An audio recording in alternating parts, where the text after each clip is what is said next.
Welcome, ladies and gentlemen, back to the Valley of the Judged. I am your one and only gaming monk, better known as Mildra, and with me I have my good brother here in the temple, the one and only Flame Scion. I am the Scion who flames. And the one who makes sure nobody picks certain characters at the arcade. Yeah. It's not me, it's the rules. Mm-mm. Well, rules have to be enforced, otherwise they're not rules. Listen, if the giant sign taped next to the side of the arcade cabinet says you don't choose Rugal, you don't choose Rugal. Mm-mm. Yeah, a lot of people underestimate the power of positional authority. But we are back with more of Fateforge. We're actually on the penultimate affair this time around. Shifting from the Grimoire book that we covered a few weeks ago to the Creatures book. Now, because this is effectively the monster manual, one of 3 monster manuals for Fateforge, there is going to be a lot that's going to there's going to be a lot that's going to get skipped, because going over the individual monsters would kind of be redundant. Yeah, and we have just in the first 2, there's already 400 pages each book. Mm-hmm. So we're not going to cover Creatures 2. Or Creatures Draconis. yeah. Creatures 2 is more of what we've got here, and Draconis is, well, all about dragons. But first off, we do have a hyperlink table of contents, and we do have bookmarks. Yay! And the first thing that you'll notice, just from the table of contents alone, the monsters are not organized by challenge rating. Alphabetical order. Yeah. They are organized through theme. The approach that they take is alphabetical order within a chapter, and and creatures within subcategories are arranged by challenge rating. And because of the fact that it's separated by different regions or civilizations, I actually like this approach because it is, once again, tying everything to the setting of Ayana.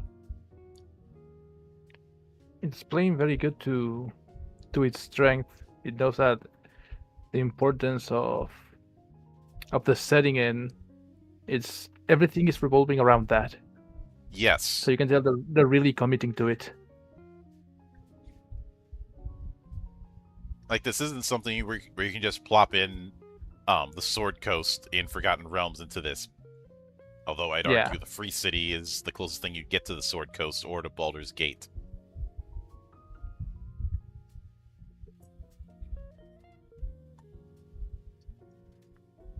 Mostly in theme, in terms of that big old metropolis where you've got a melting pot of everything. The closest to that would be the Free City. Although maybe instead of using Baldur's Gate, and I'm talking about the actual city, not the games, I probably should have used Waterdeep instead. For the Free Cities. And hello there, Hydra, and hello there, Raj. Hope you guys are doing good tonight. Again, if I do sound a bit off, I am still dealing with these stubborn bits of a cold. But within the appendix of creatures, we do have a thing on creature profiles, which you'd think this would be in the front and not in the back. But a lot of it is going to be familiar. I will have a few things to say about legendary actions later. But then we also have tarps. Because we got to have tarps. As well as the use of perils. I think perils are meant to be environmental hazards and certain conditions and tactical situations.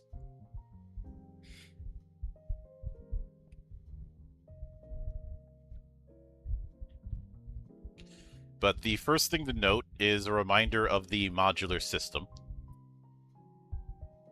This is there are two things that are the biggest strengths, I think. The modular system is one of them, and the other one is the setting. Because by having these key symbols, you can use that as a GM to see what sort of themes you want to emphasize.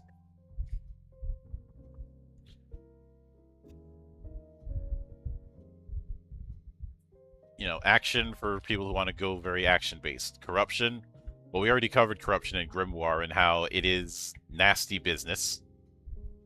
Same with dark, gritty, and intrigue, which is actually encouraging role-playing. Encouraging role-playing, but not having role-playing mechanics. Imagine that. The magic lock, I don't think we covered when we covered the things in the past. Mostly because this is associated with creatures. A creature associated with a magic lock requires large quantities of magical energy to thrive. The leader determines how prevalent the magic lock is in their campaign. The more restrictive the magic lock, the more down to earth the campaign. I.e., if you don't want to have a whole lot of magic-based creatures in your campaign, this is something to keep in mind. Just not use creatures that have it. Which makes sense. If you're trying to do more urban fantasy dealing with the various factions in the Free City and the gang that might be in there, I don't think you'd want to suddenly have a lich in that campaign.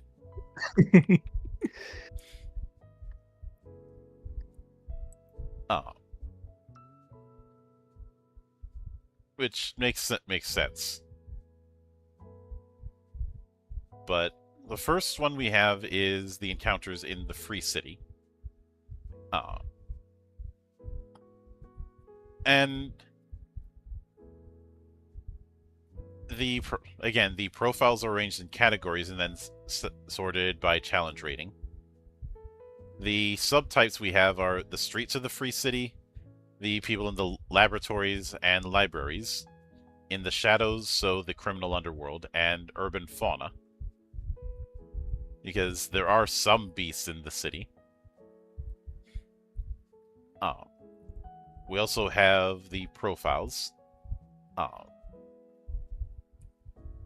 Some of the species you see here are playable. Of course, you can modify NPC scores to make it an elite or better differentiate it. Then things like proficiency, magic items, and special features. Type we have are believers. Yeah. And I do like the sidebar we have here on available powers. You know, the leaders can decide that the gods bestow powers on their believers on rare occasions and only with good reason. On the other hand, demons and devils, always eager to tempt mortals with power, could be much more generous. If the leader wants to commit to this, thus depicting a darker world where evil prevails, they could use one of the following options. The list of cleric spells available to NPCs, mainly acolytes and priests, is more restricted and may be limited to one useful application in everyday life. Example being cure wounds, detect poison and disease, enhance ability, lesser restoration, light, mending, sending, and tongues. For an even more restrictive variant, consider making cleric spells available only to characters with cleric levels. In this case, acolytes and priests cannot cast spells. Conversely, consider allowing more individuals access to minor warlock features. The leader should keep in mind that such modifications will strengthen or weaken the relevant NPCs. As a result of their altered capabilities, it may be necessary to increase or lower their challenge rating. I've never been a big fan of challenge rating, if I'm being honest. I think it operates under certain assumptions that don't quite work. The most common assumption is a balanced party of 4. Yeah, and there's sometimes you go over that, or you just go below that, and that balance is already gone. Mm-hmm. But then we have an example of a cultist, and then the next tier would be a acolyte. Oh. And then above that would be a sacred guard. And I do like the scrapbook style that we have here. We've seen that quite a bit in this series. Yeah, Oh, then we have a cult fanatic and a variant of a warlock fanatic, if you want to take that approach, along with a priest and a variant with Verdamund the High Smith. Oh.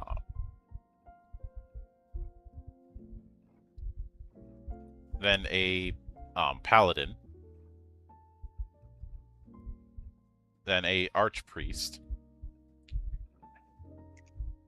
but Mildred, how can that be a paladin if it says any alignment?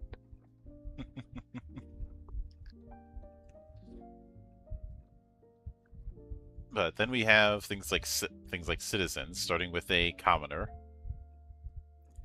then a noble and a specialist.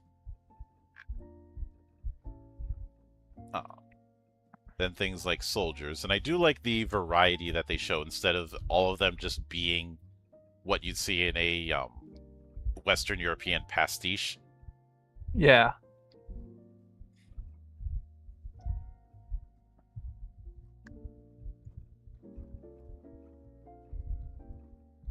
I mean, you have some that look like they're coming from a wide variety of regions, and each one yeah, having a by nice little itself, sketch.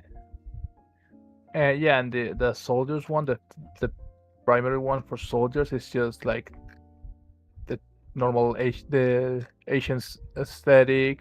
Mm-hmm. The guards seem to be more of the European type. I like that. Mm-hmm. With our knight example, it's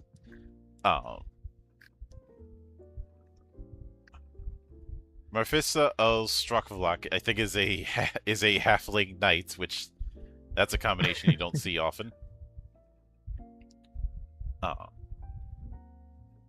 Then we have veteran and gladiator, and I think our gladiator here is an elf. And as somebody who's studied a lot of the history of ancient Rome, I appreciate that they have a proper trident here. Yeah,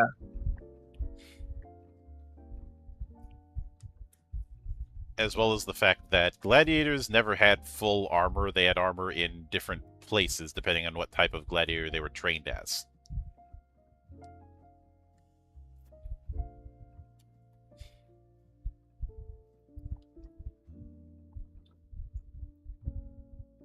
And then things like elite soldier and champion, which gets a full color entry, and each of them has their.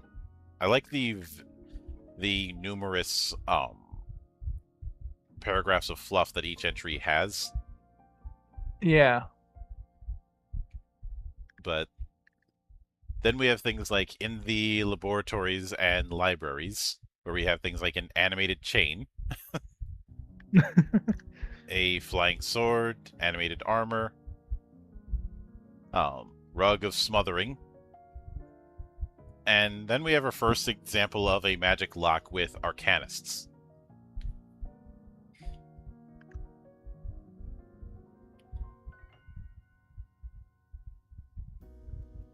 And it mentions how you can use arcanists for a more intrigue-based campaign or an action campaign.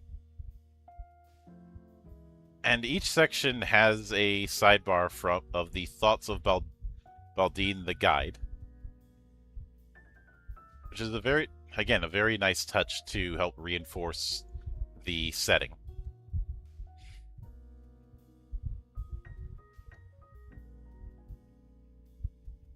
But even though we have the different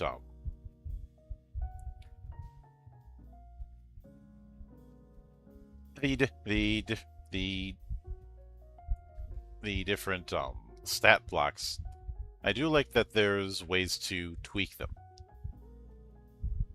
Yeah. Uh, and of course, I enjoy the fact that we have this mixture of sketches that you might see um in a book of nature at the time, as well as the more colorful depictions. Yeah. Of course, the good old gelatinous cube, because everybody has room for a 5 by 5 cubed foot of Jello, or rather, it's got room for you. And if you listen close, you can hear Yakov Smirnov go, "Hey, that's my line. You get your own." Oh, that is a bad Russian accent.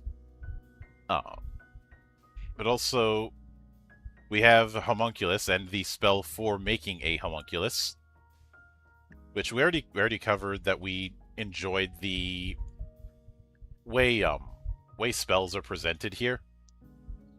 Yeah. There's also the fact that they make a very clear difference between a familiar and a homunculus.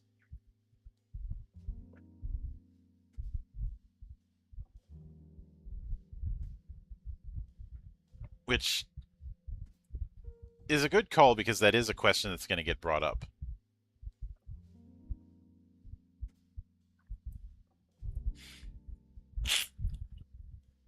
Oh, hell yeah! You even have a word of command mimics. Mm-hmm. Yep.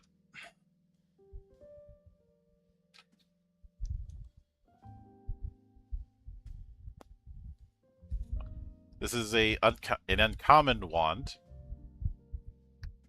If it's uncommon, that should be concerning for someone we know.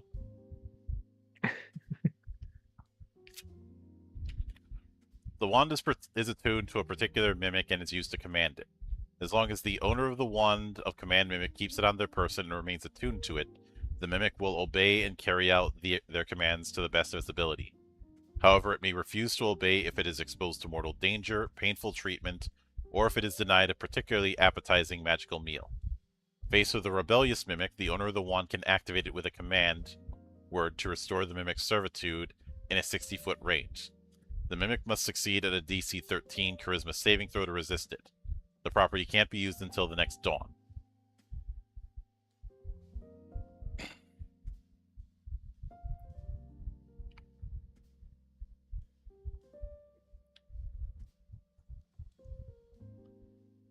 Man, I love the art. Just as you said, like the mix between sketches and the more colorful ones. Mm-hmm.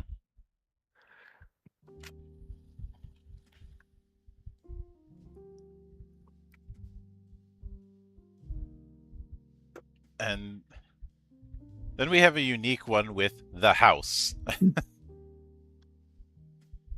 Oh my god, it's the house from Monster House. Honestly, the way it's described, that wouldn't be far off.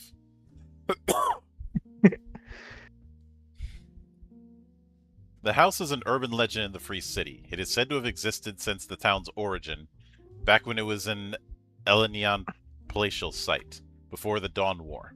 Its appearance changes to fit ages and fashions, blending in with the current architecture. It has endured everything: earthquakes, fires, and even the assaults of cankerous ravagers. But this entity isn't unique to the Free City. There are other rumors about houses whose features or location changes with time, or even appear out of thin air. The houses are manifestations of a place's spirit. As experiences and events coalesce, they grow a consciousness. Sometimes they remain dormant for a long time, rarely drawing notice. Then one day they decide to call new inhabitants that they've chosen and whom they'll influence with a purpose only known to them. Whether as a haven for refugees or a headquarters for adventurers, the house's role in the history of its city is subtle but important. Okay, so this isn't Monster House. This is the House of Mystery. Oh yeah. or Doctor Strange's apartment of sorts in Marvel. Yeah. Hell, one could argue the TARDIS. But I'd say this is where we get a unique entry for a place. Um,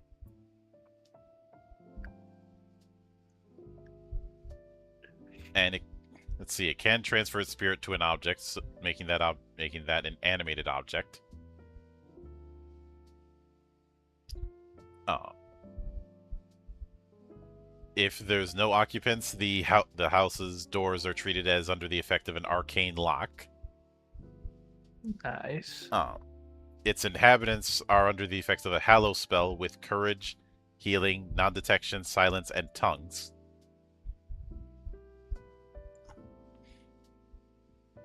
Imagine the house using that if it feels somebody's annoying and then they just muted.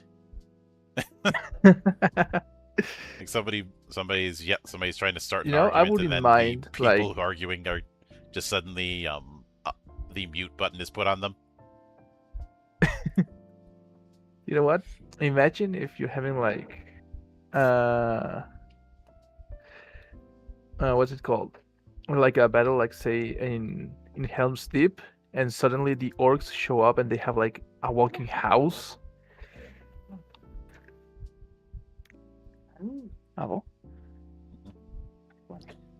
Oh. I could see Tom Bombadil just showing up in a magic house after the Battle of Helm's Deep.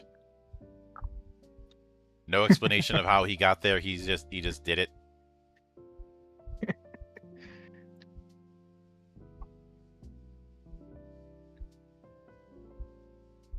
And as far as the art that we have for the house, I like that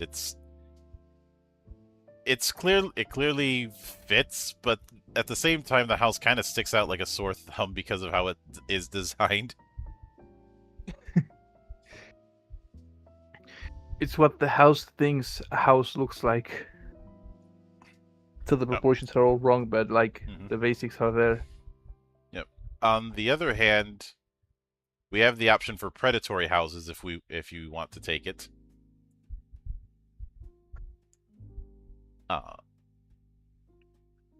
Then we have things like Agat Dragon Wormlings.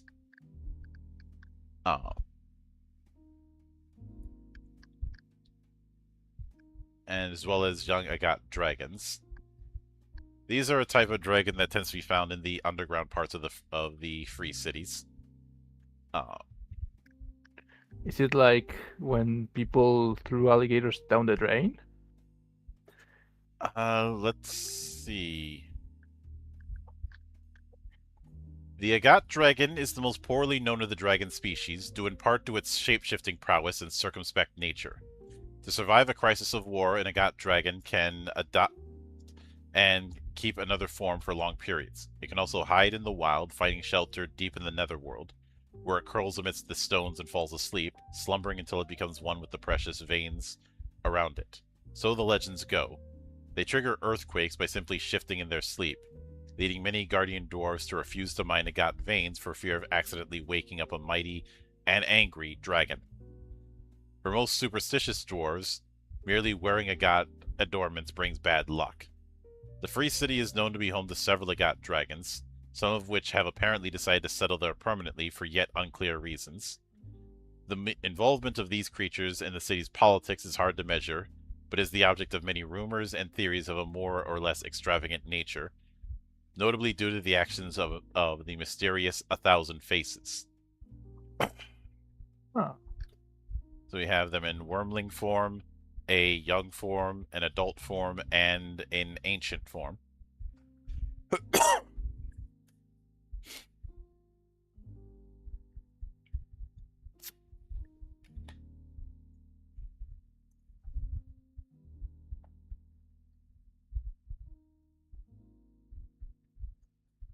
And I do like this depiction we have of the dragon's skull as well as its eyes.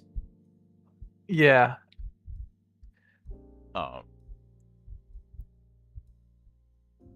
And we have the regional and layer actions for the Agat Dragon's lair.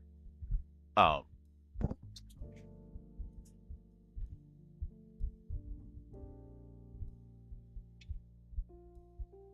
I will say this. Um, Layer actions are a cute thing that I don't think is used that I don't think is used enough. Mainly because there isn't really there's never really been like a generic list of suggestions for layer actions or regional effects. But one mechanic that monsters have that I'm not a big fan of because it tends to result in bullshit Legendary is actions? legendary actions. Yeah. Stop me if you've heard this one before. You end up doing I this am massive combo, you end up critting, confirming the crit, you should be doing a shitload of damage with this attack. And and then then the boss goes, yeah, I'm gonna do my multi-attack 5 times out of turn because the game says I can do it. And then you die. or in some cases they say I'm using a legendary action to resist all damage. And then you end up doing no damage and just wasting your entire kit. Yeah.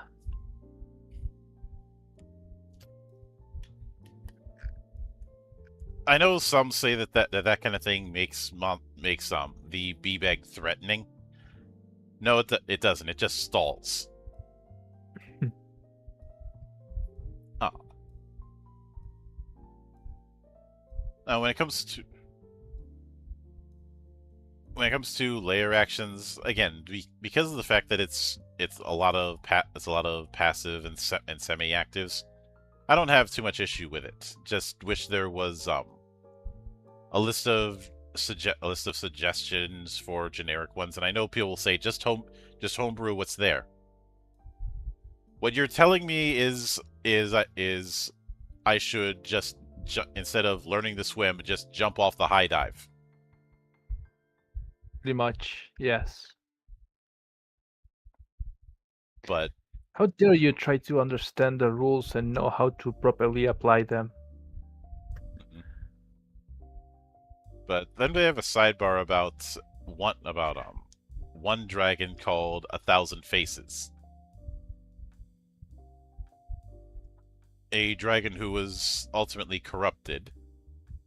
But I do like the setup we have for how you could portray him if you go up against him.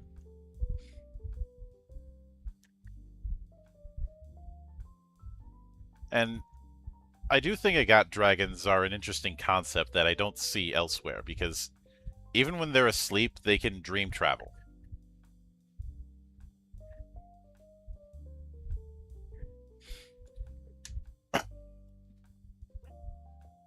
Because a big thing is that ancient Agat dragons tend towards long sleeps, as most dragons do. They'll find a spot in the rocks to nest in, and eventually merge with it. Yeah. Until some dwarf miner just accidentally hits it. Mm-hmm. Oh. It's... And I know people... I know there's the whole thing of, oh, we don't want to dig in those veins. We might end up waking up a dragon. Yes, because waking up a Balrog is so much safer, right?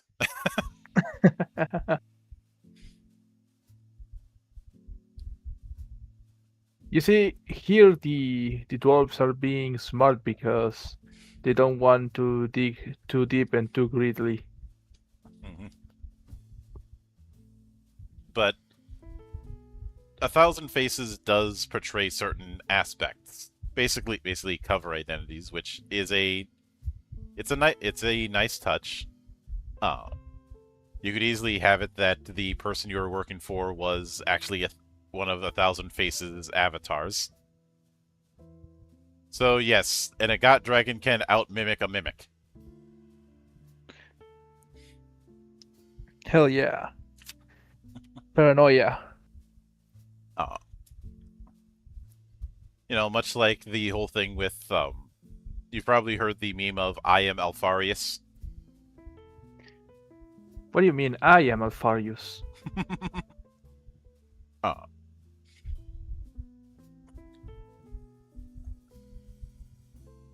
and then when it comes to criminals, I do like they mentioned that if you want to, you can use another profile like a veteran or a knight for a substitute for a bandit captain. Right.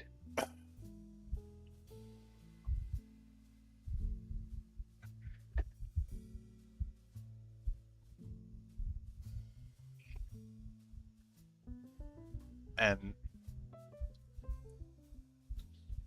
I do like that they put in the sidebar for the spy about a cover story. How can the spy? Because, well, a spy is not going to outright say that they're a spy. They're always going to say there's something else.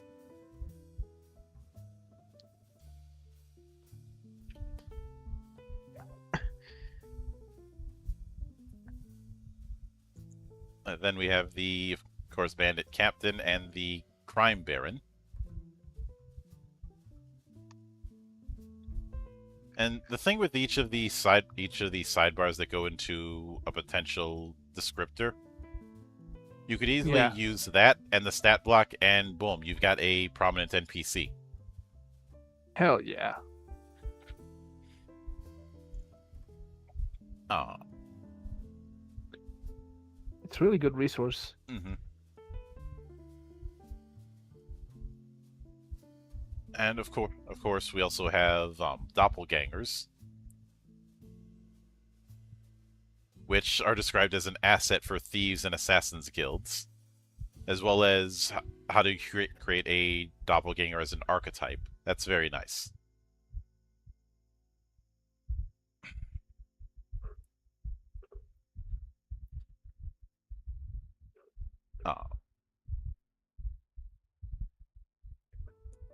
And of course, a Medusa, which The whole Medusa or a Medusa head, because I hate those. no, we got the whole thing.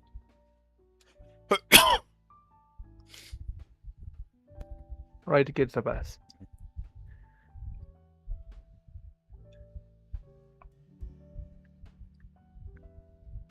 And I do like that that they go into how the Medusa is something of a curse.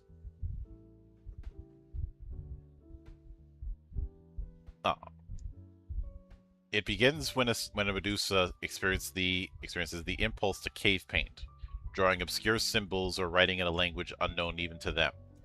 When an intelligent creature brushes its hand on the inscribed stone, it must make a DC 13 Wisdom save. On a success, the creature perceives a sort of muffled murmur in the rock, but is unaffected. On a failure, the victim incubates a sort of mental parasitic worm, and unconsciously sets out in search of a being who will later become their victim. They develop the innate knowledge of a curse, which they will utter sooner or later. This dormant period ranges from a few weeks to a few years. They also develop a conscious reason for uttering this curse to their chosen target, under the combined effects of hatred, desire for revenge, viciousness, and the magic of the stone words. Transformation into a Medusa is a slow process. Awful itches, blisters on the scalp that teem with future vipers, hair loss, headaches when looking at one's reflection, etc. In just a few weeks, the victim is completely transfigured, having become a monstrous and almost unrecognizable creature. Generally, the new Medusa is unable to carry on its life as it once did. However, its passions are not lessened by its transformation, and will continue to try and realize its past ambitions, though possibly in roundabout ways. That is an interesting way to have Medusa in this setting.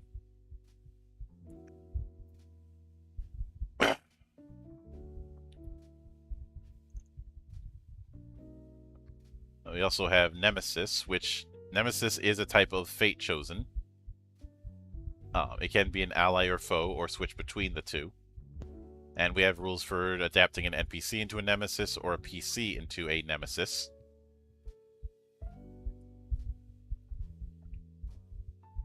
You know, after we saw, like, my father's sword, I was starting to think that there are some RPGs that could really benefit from like having some sort of similar style to a Nemesis or something like that, Hmm. or if they created rules for it.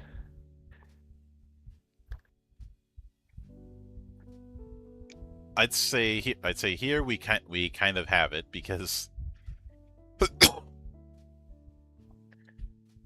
we have a nice conversion between PC level and challenge rating, as well as what you could add if you want to increase the challenge rating, as well as how you can use challenge rating to determine the HP range. Nice.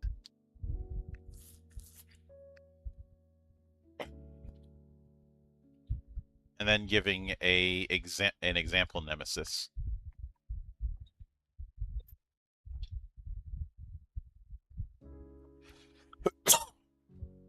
But we also have were rats,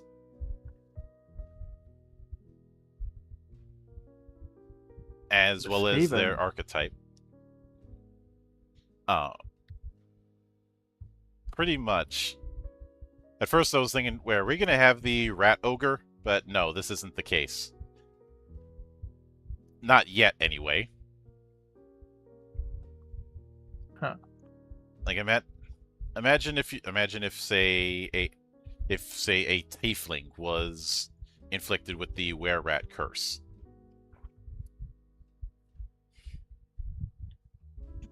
I always joke that if a gnome got hit by the were rat curse, they would just become a regular rat because of their size.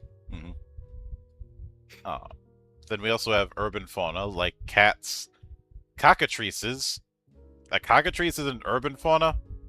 What the hell? Yeah, I don't Okay, want to now be it makes there. sense if we look at the sidebar foolish wagers. Oh right, they do fight with with roosters, but instead of roosters, they just use cockatrices. It says numerous ballads happily recount the tale of reckless adventurers who, having underestimated this small and extremely cranky monster, were shamefully petrified or put to flight. Despite these comical warnings, the cockatrice is the subject of the tail pull game, in which male teenagers or young adults prove their manliness by plucking one of its feathers without getting pecked. Every year, panicked families rush to alchemists for a cure, but despite this, the enthusiasm for this dangerous game keeps on spreading. That That's feels absolutely relatable to nowadays. that's even let's be honest, even when we were teenagers, we had our fair share of trying to do dumb challenges. I fought a goose. I lost badly. Um, I've I nearly had an encounter with a moose. uh, Actually, I I ended think up taking the brave Sir Robin approach and running away.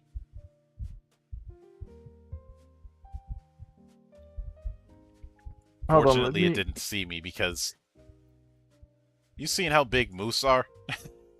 Yeah, there is one bird that for anyone who is on South America or most of South America, you're going to absolutely hate them because they think that it's fine to put their nests basically anywhere, even if they're just like on the floor. And then when you unknowingly walk among them, you are chased by like a dozen of them at the same time. I'm trying to What look at the name. The Southern Lapwing, it's called, and we just call it Tero. do you call it Tero because that's not far removed? That's the Because that's supposed sound it makes. that also sounds not far removed from terror, which I think is the point. I think it's one of our, or was it Uruguay's national birds? Hold on. Uh, let's see. Southern lapwing, also called quero quero in in Brazil, or tero in Yeah, it Argentina and Uruguay, or tero tero in yeah Paraguay. in Uruguay it's the national bird. Mm-hmm. That makes way too much sense. Oh. Yeah, any kid from here that ever went to play on an open field or something, Mm. it's gonna tell you one or two horror stories about this little fucker. Yeah, they.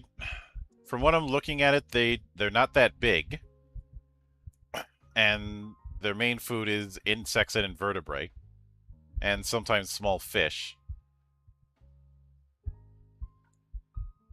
But just doing It's a a very passive glance, they tend to be a annoyance in pretty much any urban area in Latin America. yeah.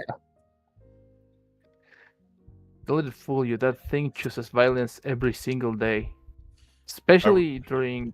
I think it was what was it like November, December that they start nesting around, mhm. and that's the worst time that you can find them because they're gonna be extremely aggressive, and they're fucking fast. Yeah, apparently they also reached Trinidad in the 60s. Oh, I do like that one article talking about them called them a loud and colorful defender. Yes, they fucking screech when they're running at you. Oh,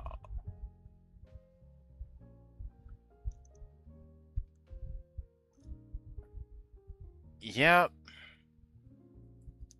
I guess I think that would fall into the category of to use the Urban Dictionary term, Black Air Force energy. Uh, which for those who don't know is basically a sheer level of giving zero fucks that they will do anything as long as it means they can get you. Yeah, they absolutely Lord, will. uh, this is where you have things like zebras, which because they're in the same family as donkeys, calling them the ass of Africa isn't far off. Or of course, the king being the honey badger, but also orcas. Oh, I'll also give a dishonorable mention to swans. I know a lot of people are like, "Oh, swans are cute." I'm like, no, swans are evil. Swans are on the same level as the geese. Mm-hmm.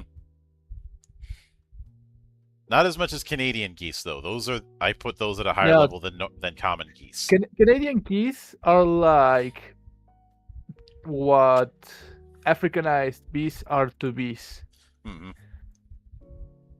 Oh, and it's funny you mentioned that because the reason the honey badger is called that is because it likes to get honey from African beehives. And yeah, they'll sting the hell out of it, but they're they're not sting proof, Honey but is they are honey. sting resistant. They get stung enough, they'll just fall asleep for a few hours. Um, and Mario brings up Wolverines also have Black Air Force energy. Wolverines are in the same family as skunks and honey badgers. And Wolverines, speaking from experience, are 25 pounds of sheer raw hatred.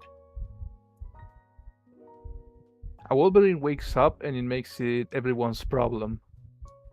Pretty much. When it came to Canadian geese, they almost went extinct some years ago. Then they recovered, and now it's all of our problem. God damn it. But Should have been like pandas because you see that pandas have zero instinct of self-preservation. They will choose and to take the worst action possible through their lives and do that over and over again, and we just keep saving them. I wonder if pandas have any relationship to koalas, who are also rock ass stupid. Yeah, pretty much. But I do like with the entry for dogs here, we have, um, well, we have, a good old Mastiff, but also Nice. Spellhounds. It says, in major civilizations, some breeds of dogs are created for specific purposes, such as the Spellhound. Spellhounds include several breeds whose sensitivity to magic has been refined through breeding and regular exposure to areas of strong magic, as well as cemented through training at a very early age. A Spellhound's sense of smell allows it to trace the presence of magic items and areas of strong magic. Additionally, a Spellhound can smell magic on anyone who has cast a spell in the last hour per spell level, 30 minutes for cantrips or other abilities tied to awakening. Sorcerers are the exception. They can be smelled even when they don't use their powers. A Because they're innate. Spellhound... Yep. A Spellhound can track a magic item or a spellcaster. The DC can range from 10 for a fresh scent to 25 for old or carefully concealed trails, which an ordinary Spellhound couldn't possibly track. And Spellhounds come in all shapes and sizes. Can you imagine if you get discovered by a spellhound that is just a chihuahua? Let me raise you one. Somebody has a Spellhound that is a Great Dane. Ouch. This kind of reminds me, I think it was in Divinity Original Sin 2 that they have the dogs that can smell sores. Mm-hmm. Which, again, there's a lot of even in just this section alone, there's a lot of underrated concepts that they're exploring. Let's see, when it comes Hold to... on, keep an eye on that fierce mastiff, as if a mastiff wasn't fierce enough already. Mm-hmm. But of course, we do have rats, including the normal rats, giant rats, diseased giant rats, if you want to do that variant, swarms of rats, as well as the fact that a giant rat of Gegeor, the demon prince who is the father of lycanthropy, can give rats intelligence. And of course, if you get bit by one of those, you can become a were-rat. And of course, ravens. And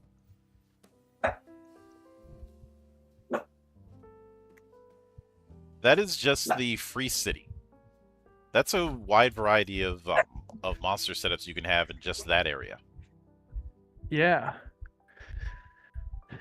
This is like the equivalent of what an entire D&D book would tell you from a setting. And they have 3 books dedicated just to monsters in different regions. And they'll have almost the same amount of pages, so...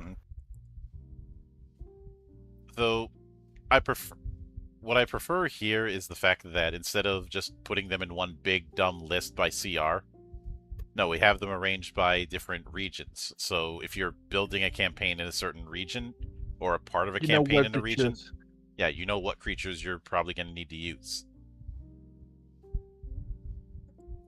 And each region has its own little nods using the modular system.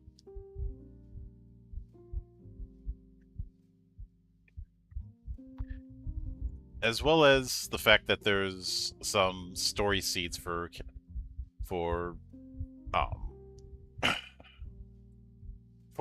regions that for things that you could use, as well as we have it with the Great Khan on page 190. We have an encounter table of the types of peoples you might encounter, as well as a couple of combat styles that are exclusive to them, and a couple exclusive feats. Master Rider and Powerful Companion.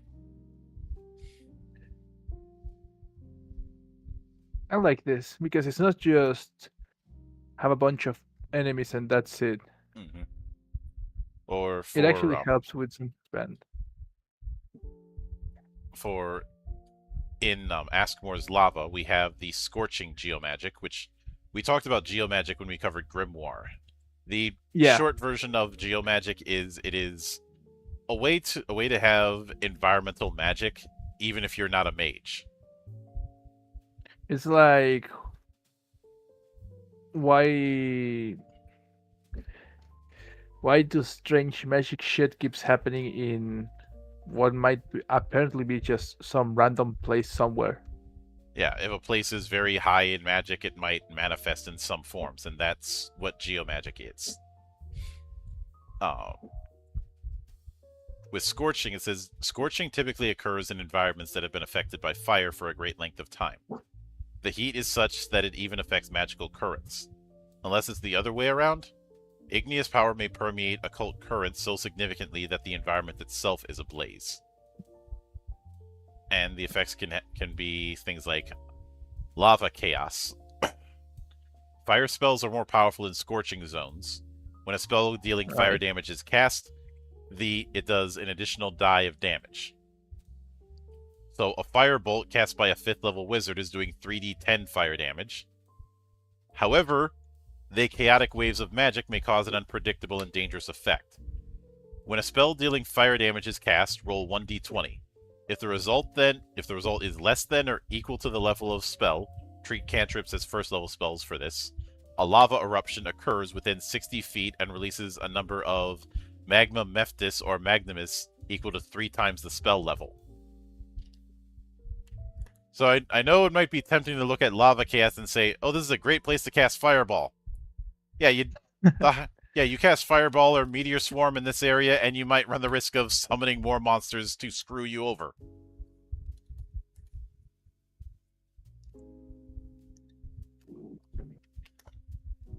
On the other hand, we have the effect of Dearth of Ice. If a spell deals cold damage, its damage is halved. This reduction applies before any other modifier, such as a successful saving throw or resistance. As well as an optional thing, spell aspect. At the leader's discretion, the appearance of certain spells, or even the effect, can be affected by the scorching. They give off a bright light, they crackle, radiate heat, etc. For instance, skeletons targeted by animate dead can have flames glowing in their eye sockets. Or a ranger casting the countershot spell is surprised to see their ammunition and their opponents clash in a heated explosion as a result of scorching. That's a reinforcement of how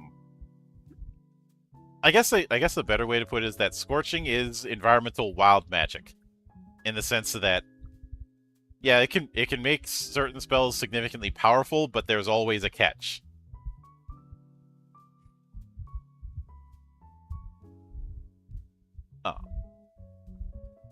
Though I do like the idea of some dumbass wizard going, "I cast fireball," because they want to do the meme, and then they end up summoning a bunch of magma mephtis as a result. Oh no, it's the consequences of my actions. It's the idea with a lot of geomagic effects is a lot of magic has been thrown around in this area, and it's caused a ripple effect on the area.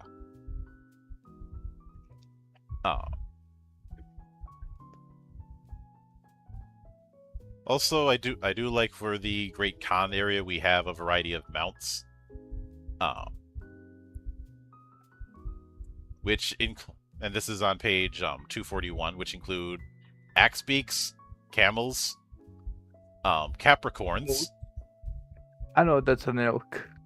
Yep, a giant elk, and a griffin, and a hippogriff, as well as a horse, and a reindeer, and a warg. I think the axe peak is what happened. What would happen if the dodo hadn't extinguished itself? But I like that this is here because mounted combat is one of those underutilized things, mostly because the rules, with how complex they try to make mounted combat, almost discourage it, and the fact that a lot of modules are in dungeons.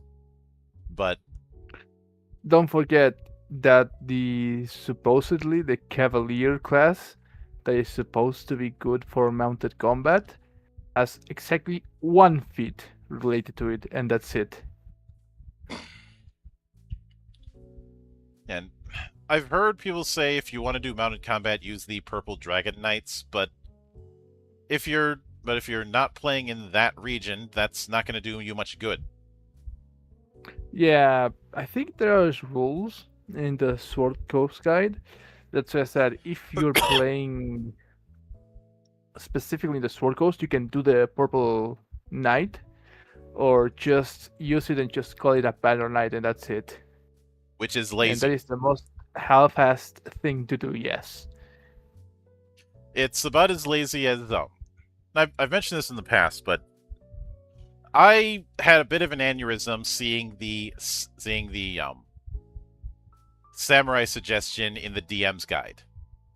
Now, yes, we did eventually get the Kensei subclass for fighter, but that's not the point. The Wasn't it fact for that monk? yeah, yes, right. It was for monk, which honestly that makes even less sense. But so does ninja being a monk subclass. No, I'm Yeah. not letting that go. Like, if you want to do a ninja that's focused more on the mystical side, okay. But when I think ninja Yeah. in doing fantasy classes, I don't think monk. I think rogue. Yeah, pretty much. But the the but they had suggested if someone wanted to do a samurai class to reskin paladin.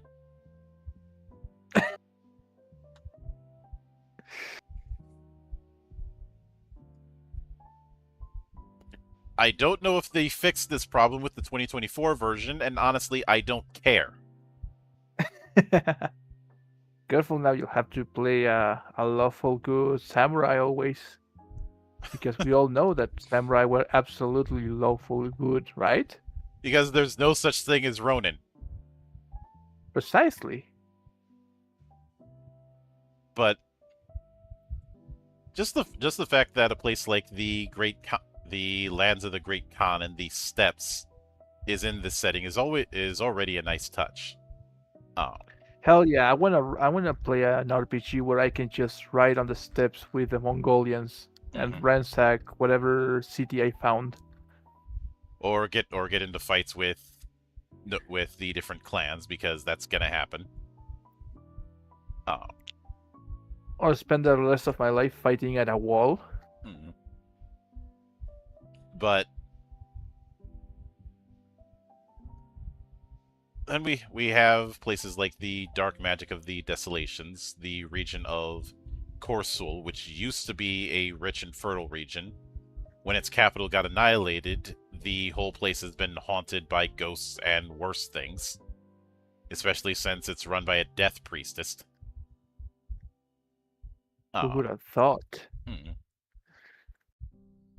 Look, it has so many cats.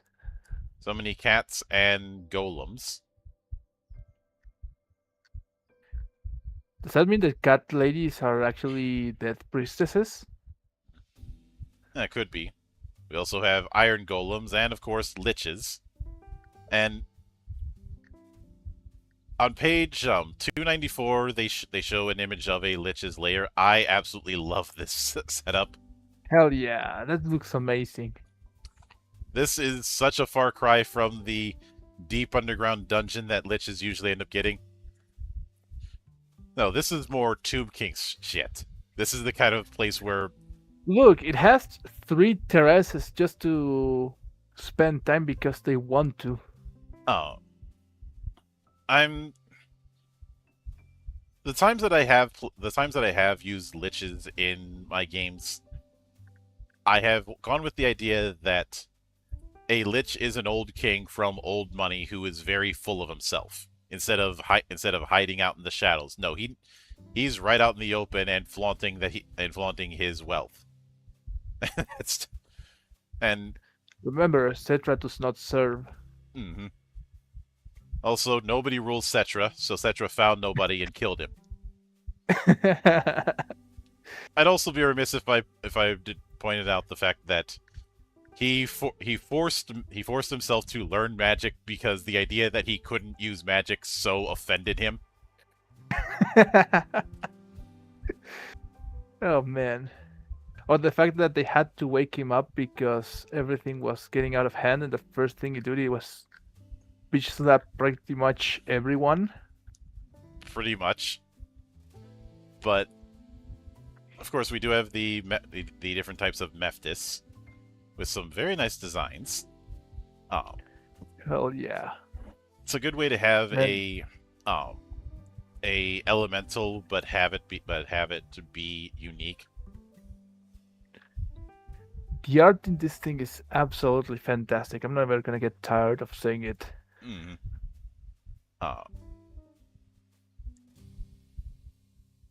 Especially there's a very nice image of the Spectre in page 305. Yeah. And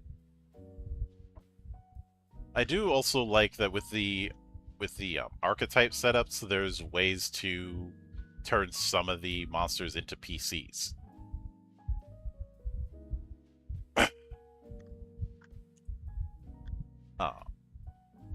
Gives it a lot of flexibility, honestly. Mhm. I love that. Yeah. But of course, then we have things like the Far North, which has things like Askinos the Pain Drinker, and that kind of the design that he has, which is on page 325. Why am I reminded of a Cenobite? Oh fuck, it is. It's like half Cenobite, half Alien Queen. Mm-hmm. It is referred to as a fiend, but I feel like if you told me it was an aberrant, I would just nod and say, "Yeah, that tracks." Yeah.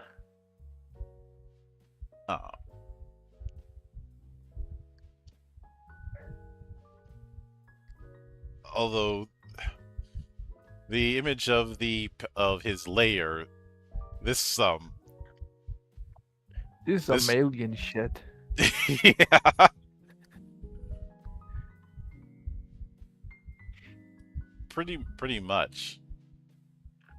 But I like that you can have the weird stuff as well as the monsters you'd expect in the Far North in this area. And nightmarish things like Inanes. Yeah. Which, or you can have your on page 335 you have your dollar store Lich King. Yep. Like even the helmet and everything. So I think the Dartha's helmet didn't have horns. No. Oh. We also apparently have frozen centipedes in the form of the Remorhaz, along with a magic item called the Frostburn Spear on page 351. This magic spear harnesses both ice and fire to duplicate the natural destructive force of a Remorhaz. Immediately after you throw the spear and it hits or misses its target, it flies back to your hand. While holding the spear, it becomes covered in icicles and sheds bright light in a 20-foot radius and dim light for an additional 20 feet. When you hit with an attack using this magic weapon, the target takes an additional 1d6 cold damage. You can speak its command word as a bonus action to cause the ice to melt and be replaced with flames, causing the bonus damage to become fire instead. You can speak the command word again to extinguish the flames and cause the ice to regrow from the spear, turning the bonus damage to cold damage once more. The ice or flames remain until you drop or stow the spear. While the spear is covered in ice, you have resistance to fire damage, and vice versa when it's covered in flames. In addition, while holding the spear, you can use an action to cast the Fire Shield spell from it. This version of the spell has a range of 30 feet instead of Self, and can target any creature you can see within range.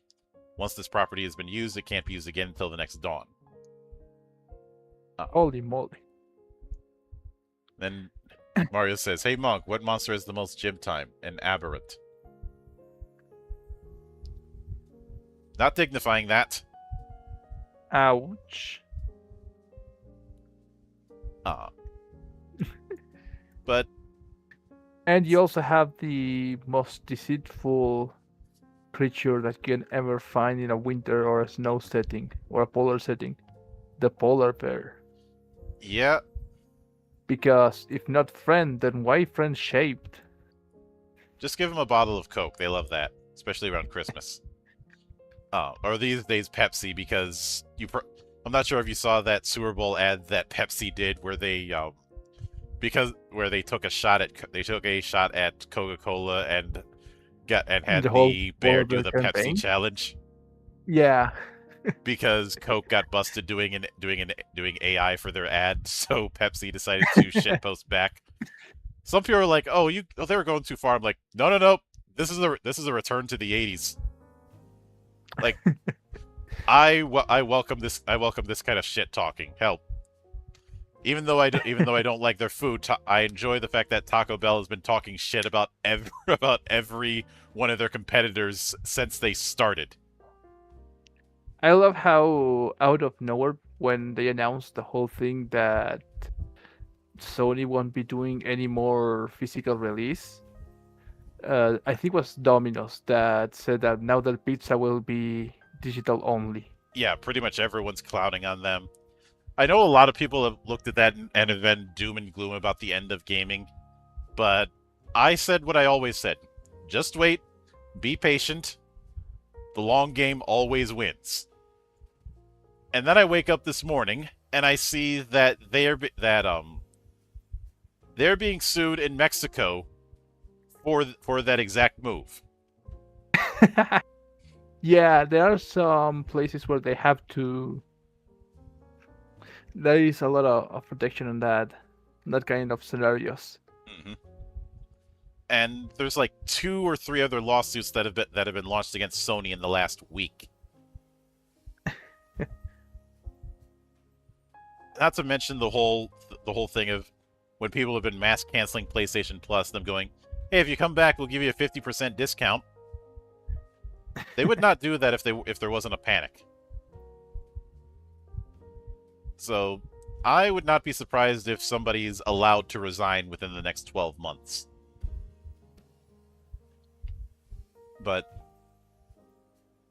something that I find amusing with the setup here, when it comes to the way they've portrayed dragons, is, yeah, dragons are standard fare in D&D, but they go the extra mile when making each one feel special. Yeah, already the Agath dragons that we already saw were a really cool concept. Mm-hmm.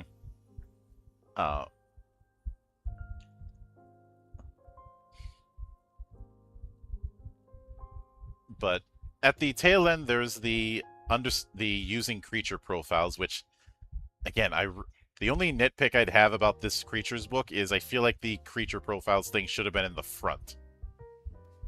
Yeah. But a lot of this is going to be very familiar.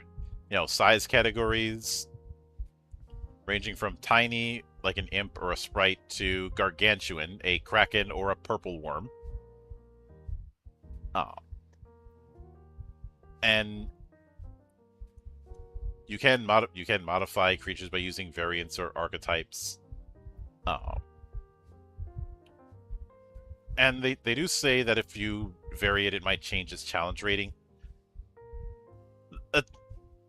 This is an issue that I have when it comes to this emphasis on challenge rating. There is no there's never D&D has been very, very hesitant to have a full-on monster creation system. D&D has been very hesitant to be competent in the first place, but okay. Like, this is something that people have asked for, and the response has always been, just homebrew it, bro. And I've already mentioned Yeah. how that is not an answer.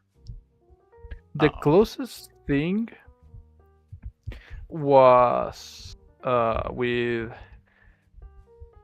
with Tasha's Cauldron, that gives you, but it's very, absolutely very limited control over homebrewing stuff, or uh, like give you guidelines to actually make something. yeah, I know that there was that thing in Tasha, but if I'm being honest, it was half-assed. You're saying that as if D&D didn't do everything half-assed. Well, it's because anyone with talent isn't working at WotC. They all got ran out.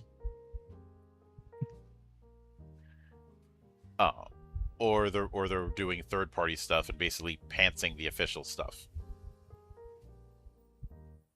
Especially since there seems, maybe it's just me, but it seems that there's a toxic positivity problem um within a lot of the ranks with D&D.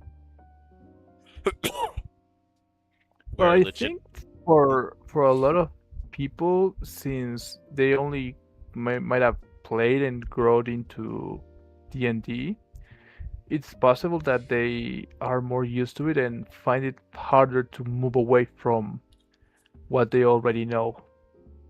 What I mean is I have made criticisms and I've gotten swarmed by glazers. We're like, no, there's no problem whatsoever. Oh, okay, that's just being, Stupid. yeah. But and we have the different types, and a lot of these are going to be very familiar. Um, that is a very nice example of a construct right there, and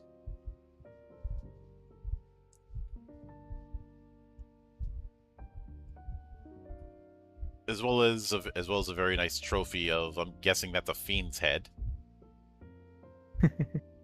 Yeah, Uh, I think so. yeah, but then tags and subtypes, armor class. A lot of this is going to be in familiar territory. Wounds were present in a lot of the stat blocks if you want to use that optional rule. Uh, and just as a reminder, a wound is only taken when it loses a number of hit points equal to the higher of a quarter of its max HP, rounded up, or 4 plus its con mod. And undead cannot take wounds.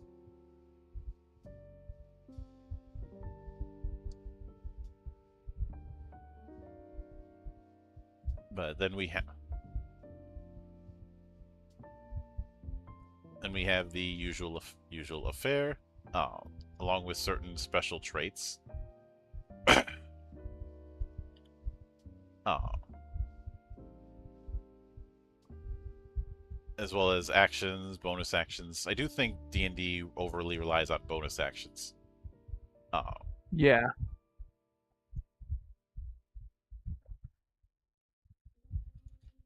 and of course, legendary actions, which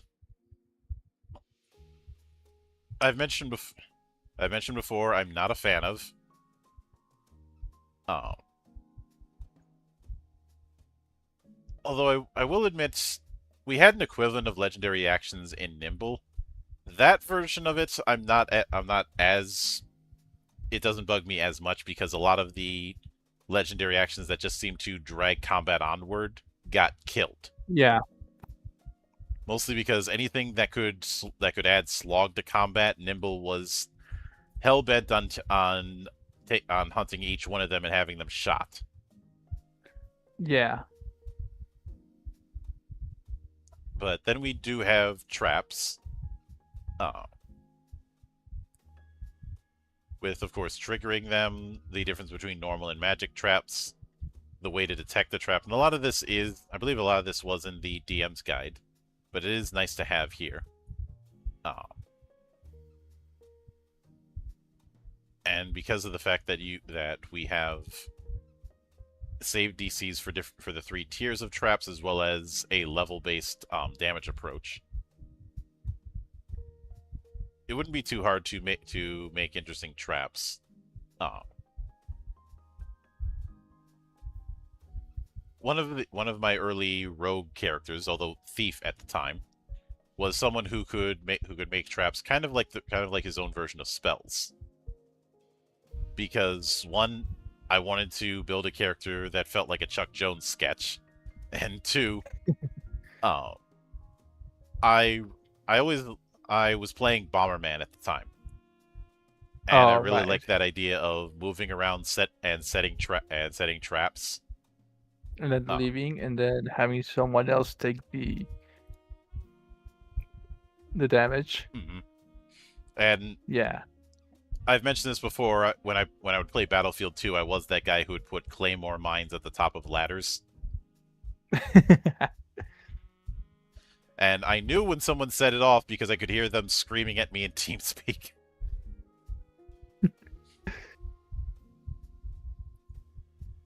And meanwhile, I'm just like, someone found the claymore. A job well done. Hmm. Uh, so, and I already told you about the up button incident. Yeah. But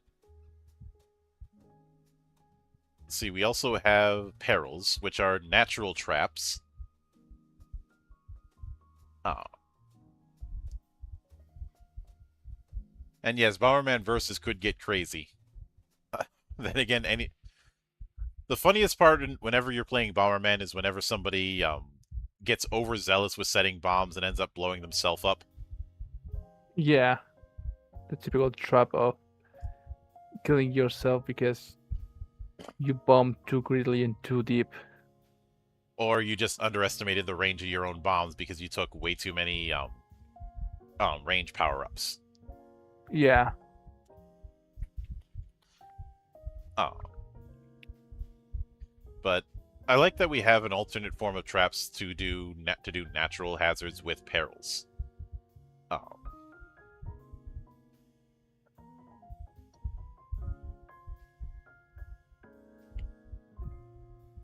And the three aspects of a peril's dangerousness are anticipation, how easy it is to detect warning signs, which is based on either wisdom, survival, or intelligence, nature. Manifestation, the danger when it shows up, and duration is how long it's active.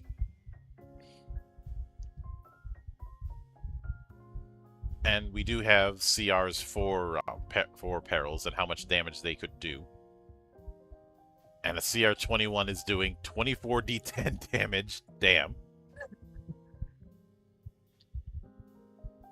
But the first peril we have is volcanic gas, a hazardous peril, which is complex and has a CR of 3. The anticipation, you can anticipate it with a DC 13 check.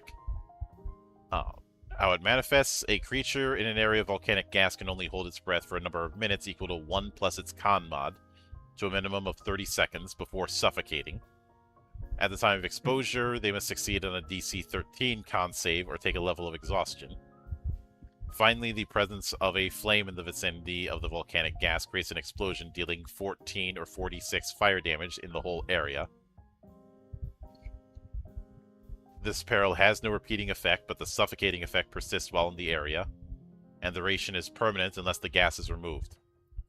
So once again, we have a case of maybe throwing fireballs is not the best idea.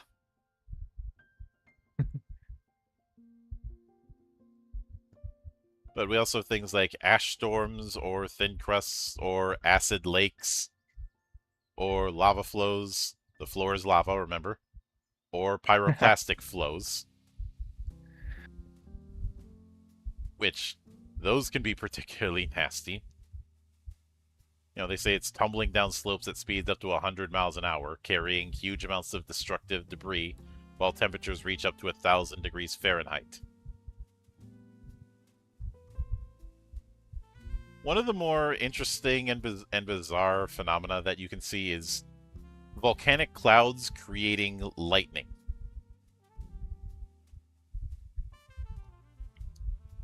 Have you ever seen photos of that? I actually haven't. I really need to see that one day. Hold on, I'm checking it right now. Yeah, just put in volcanic lightning into an image search. You'll get some wild ass photos from that.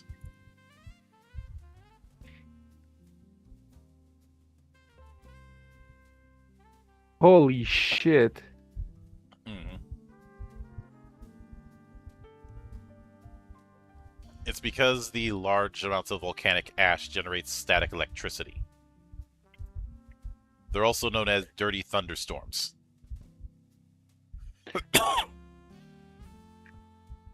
But This with looks like some shit out of Star Wars. with mountain perils, we have things like altitude sickness, very nice. A avalanche, always something to be worried about. Oh, With winter and polar perils, we have things like crisis of the long night, uh, which is exactly what it sounds like, or the northern lights. Uh, no, mother, it's just the Northern Lights. With things like thin ice or icy water, which is very dangerous. Technically, if you're on a polar area, Hmm. not a peril, but like, doesn't like some parts of the world have the nightless night, where it's basically the opposite of long night. That almost 24 hours you have what's it called? It's always some form of sunlight. It's because the Earth is on an axis, so when you're close to the Yeah, poles, you'll have these long stretches of time where there's nothing but night or nothing but day. Uh, I love that. but speaking of the poles, we have the Gamonian cold, which is described as a Ooh. nightmarish cold that's so extreme it only occurs in the immediate vicinity of the icy planar portal of the far north. As the name suggests, this peril is permanent in Gemini, where only creatures immune to the cold can survive. Temperatures are so extreme that there's no known way to measure them. Maybe they can actually get to 0 degrees Kelvin in there. Yep.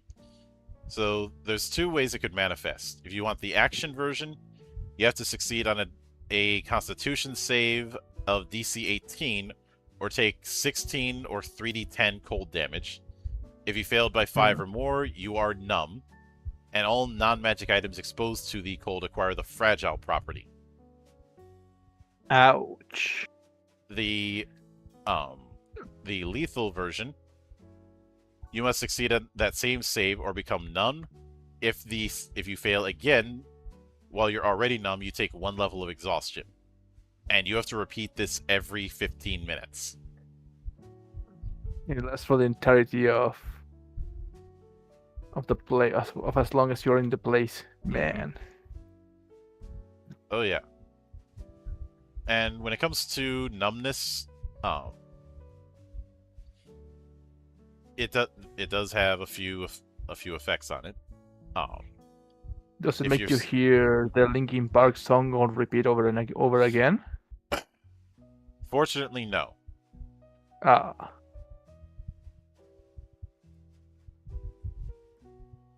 But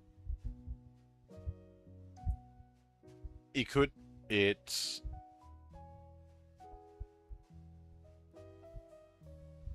if you are numb, and they do have a few examples of where you could get it. And one way you could get it is intoxication. Based on the number of failed con saves. First one, you're numb until a short or long rest. Second degree, you're poisoned. Third degree, you're unconscious for 1d6 hours. We also have a whole thing for being possessed, which is a interesting thing. As far as the effects of numb, your speed goes down by 10 feet. You take -2 to AC and a -2 capped penalty to Dex and Strength checks, and to Dexterity and Strength saving throws. You can't use reactions, and unless otherwise stated, natural numbness ceases 30 minutes after its cause no longer applies. So, you know how people complain that at higher levels, your characters can be almost superhero-like? Yeah. I don't think that's the case. If somebody doesn't want it to be for their campaign, it's not going to be the case with Fateforge, because there's some nasty stuff in here. Yeah. But I like that. I know we didn't cover too much on the actual stat blocks, but just from the overall presentation of the Creatures book, what do you think? Well, it has some really, really good takes. Mhm. Like I said at the start of the game, of the stream, these books are really playing into Fateforge's strongest point, which is the setting, Mhm. because it seems like everything of the books that we saw will always revolve around the setting. The way the creature book is built is around the setting, because as you said, you have the encounters. The enemies are grouped depending on the region that you can find them. Mhm. They also have the same modular system. Something really neat is also the way that you have like small variations next to the original stat blocks. Everything like that is just really Mhm. well thought out and well spread. I Mhm. really like that. Oh, yeah. So, when we come back here next week, we'll have the final component of our look at the Fateforge line, and that is going to be Encyclopedia. Encyclopedia is the most recent addition to Fateforged. There are 2 volumes. We're only going to be covering the first volume. And that whole thing we've talked about the setting being the biggest part of the thing. Yeah. It's going to get there's going to be a lot more focus on setting when we get to that. And after that, we will give our final thoughts and go over what we have planned for future entries. Nice. But that is a story for another night. So until then, on behalf of the good brothers present and not present, my name is Mildra. I am your gaming monk. Stay fucking frosty, everybody.